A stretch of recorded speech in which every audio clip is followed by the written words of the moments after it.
सभी राज्य की विधानसभाएं स्वायत्त होती है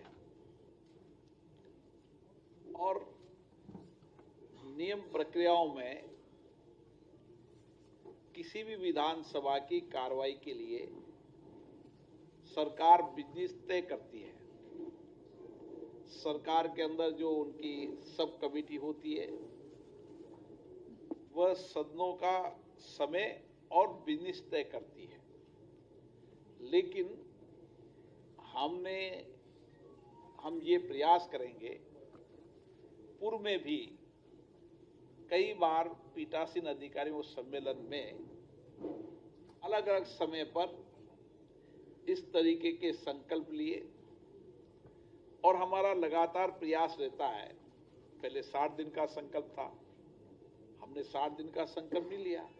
हमने कहा पहले 30 दिन, कई राज्य की विधानसभाएं बहुत कम चलती है, इसलिए हमारा आग्रह पूर्ण रहेगा।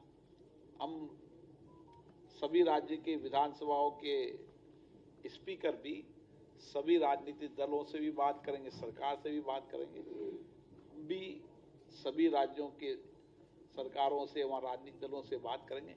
एक वातावरण बनाएंगे देश के अंदर कि ये लोकतंत्र के अंदर कोई भी जनप्रतिनिधि जनता के अंतिम व्यक्ति तक की बात कहाँ कहेगा, सदन में कहेगा। इसलिए पर्याप्त समय उसको मिले, इसके लिए 30 दिन कम से कम विधानसभा चले, ऐसा हम प्रयास करेंगे। हम रूल्स बनाकर या संविधान में संशोधन करने की बात हम नहीं कह रहे हैं। दूसरा विषय सदन बाधित का,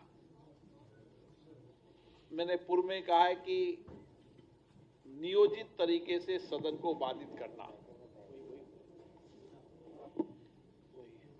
कार्य योजना बनाकर सदन को बाधित करना, ये लोकतंत्र के लिए अच्छी परंपरा नहीं है। सदन चर्चा संवाद के लिए, लोगों की अपेक्षाएं आकांक्षाओं को पूरा करने के लिए, कानून बनाने के लिए, प्रदेश के मुद्दों पर चर्चा करने के लिए हमें ऐसी परंपरा, ऐसी कार्य संस्कृति बनानी चाहिए जिसमें सदन पर आप अपनी बात को कहें। विरोध के और भी तरीके हो सकते हैं। विरोध करने के लिए आप देश में लोकतंत्र विरोध कहीं भी कर सकते हैं, लेकिन सदन के अंदर तख्तियां लाना, नारेबाजी करना, नियोजित तरीके से सदन बाधित करना, ये लोकतंत्र के लिए अच्छी परंपरा नहीं है। और पूर्व में देश के अंदर लोकसभा स्पीकर जी के नेतृत्व में सभी राजनीतिक दलों ने इस विषय पर एक लंबी चर्चा भी की थी।